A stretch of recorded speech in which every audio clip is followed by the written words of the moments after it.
আমাদের মধ্যে উপস্থিত হয়েছেন রাজ্যের বিরোধী দলনেতা। এখানে হিন্দুরা মিলিত হয়, আলিঙ্গন করে, একে অপরকে শুভেচ্ছা বিনিময় করে। সব দলের লোক আসতে পারে, কিন্তু সবাই হিন্দু ভক্তমন্ডলী হিসেবেই আমরা আসি। তারপর থেকে ওদের দেখা পাওয়া যায় না। তোমার দেখা নাই রে, তোমার দেখা নাই।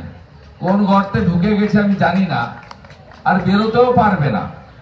অভয়ার বাবা মার অভিশাপে এরা ধ্বংস হয়ে যাবে, এদেরকে কেউ বাঁচাতে পারবে না, নিশ্চিত থাকুন। যাই হোক, আমি সেই প্রসঙ্গে আর যাচ্ছি না। যারা তথাকথিত সেকুলারিজমের কথা বলেন, অর্থাৎ হিন্দুদের পুজো, ধর্ম, আস্থা, শাস্ত্র, পঞ্জিকা ইত্যাদিতে তাদের ভীষণ আপত্তি, অন্য লোকের ক্ষেত্রে বলে না, সেই লোকেদের খুব গাত্রদাহ। আমি সকালে দুই একটা পোস্ট দেখছিলাম, আমাকে পাঠিয়েছে লোকে, আমি ফলো করি না ওদেরকে।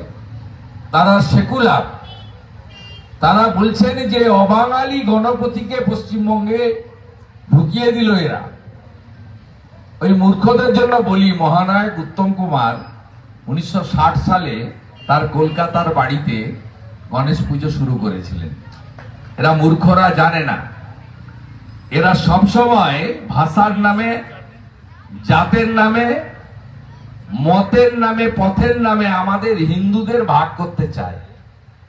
এক থাকবেন, বাটেঙ্গে তো কাটেঙ্গে, এক রহেগে তো সেফ রহেগে। অর্থাৎ যদি ভাগাভাগি হন ব্রাহ্মণ, ক্ষত্রিয়, বৈশ্য, শূদ্রর নামে, বাংলা ভাষী, হিন্দি ভাষীর নামে, তাহলে কিন্তু ঔরঙ্গজেবের মতো আগামী দিনেও কেউ বা কারা আপনাদের কাটবে, যেমন হরগোবিন্দ দাস চন্দন দাসকে মুর্শিদাবাদে কেটেছে।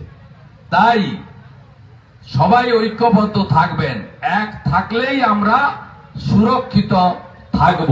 ভিন্ন ভিন্ন রাজনীতি করুন, কিন্তু হিন্দু ধর্ম রক্ষার্থে সবাই যাতে ঐক্যবদ্ধ থাকেন, এই প্রার্থনার মধ্য দিয়ে